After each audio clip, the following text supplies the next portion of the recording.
Greetings, humans. It's me, Bob Harris, Senior Editor, FootballDiehards.com. It's Conference Championship Week, so it's time for the Conference Championship injury review, preview, update, overview thing we like to do every week. This week, it's only a two-game slate, 4 teams playing. Both games are on Sunday. Tennessee at Kansas City is at 3:05 Eastern Time kickoff. Green Bay at San Francisco is a 6:40 Eastern Time kickoff. The Titans and the Chiefs played in Week 10. The Titans won that game 35-32. Interesting game. It was Patrick Mahomes' first game back from the 3-game absence with a knee injury. Derrick Henry fared extremely well. Ran for 188 yards, 2 touchdowns. Did a lot of his work up the middle, which is interesting. I'll talk about the injuries in a minute, but Chris Jones is of particular interest in that game. Henry ran for 73 yards inside. He normally bounces stuff outside, so that was his season high in between the tackles in that game. So worth noting there, of course, Patrick Mahomes seems to be back and quite healthy.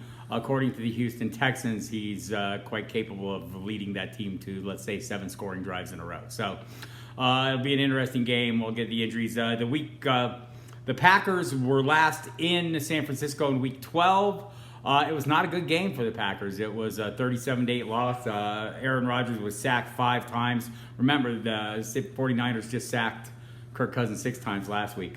Rodgers had 104 passing yards. Aaron Jones ran for 38 yards. Devontae Adams was held up for, I think, 43 yards receiving, but he did have a touchdown in that game. So a lot of information available on both these games, both in the team notes, if you want to go back and review those, and a fair amount in the DFS Tournament 3 and Out that I do every week, and also in Kyle Dvorak's lineup breakdown articles, also in Justin Lenero's Digging in the Crates article. Those from a DFS perspective. Broader view, you'll hear more on the Football Diehards podcast, which is available with Kyle and Justin and myself.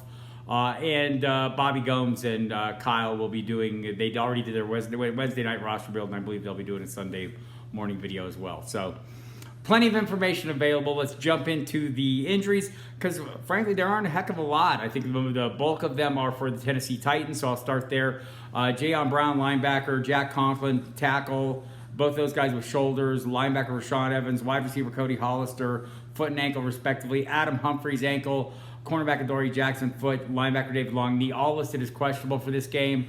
Look, I don't know if Humphries is going to come back. I think Hollister is a non-entity from a fantasy perspective, right? So, but Humphries could come back, and he seemed to have a little bit of a role before he was hurt, but he hasn't played. This week was his first time practicing since December 1st with this injury. So if he does play a role, it would be very limited, I'd have to believe. Also, Logan Ryan, the cornerback, was dealing with illness earlier in the week. He's off the injury report. For the Chiefs, the aforementioned Chris Jones listed as questionable. Didn't play last week. He's an important part if they're going to stop the run. Obviously didn't do a great job last game between these two teams, but his presence would be great, especially if he's closer to full speed, and we won't know that until the 90 minutes leading up to kickoff where he's at. LaShawn McCoy and Matt Moore, both dealing with an illness, both listed as questionable. I think McCoy had 1 snap last week. Damian Williams has truly taken over the featured role. Travis Kelce off the injury report completely.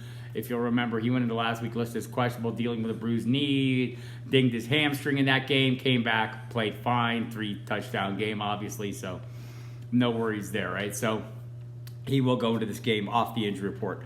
The afternoon, the late kickoff, no issues there either. Green Bay Packers, Dan Vitale, the fullback, listed as questionable with a knee. Beyond that, everyone has been taken off the injury report. Geronimo Allison was dealing with an illness earlier in the week. Kenny Clark, defensive tackle with a back. Alan Lazard with an ankle.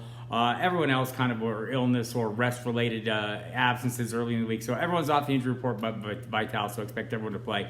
Offensive line should be healthier this week. Brian Bulaga had some struggles last week, right tackle, and obviously against the San Francisco pass rush, that's a big deal.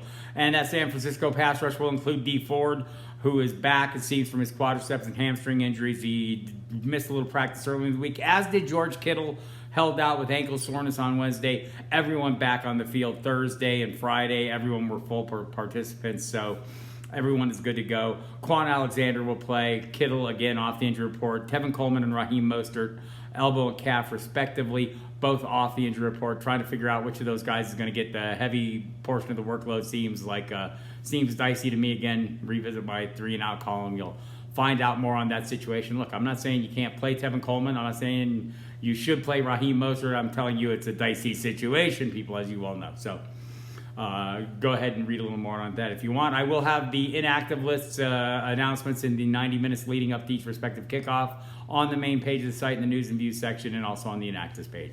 So there you have it. Good luck this week, people. Hope you win a bunch of money, or you're one and done tournament plays, or whatever. And we'll be back for the Super Bowl, and we'll do this same exercise then for the last time this season. So thanks a lot for listening and watching.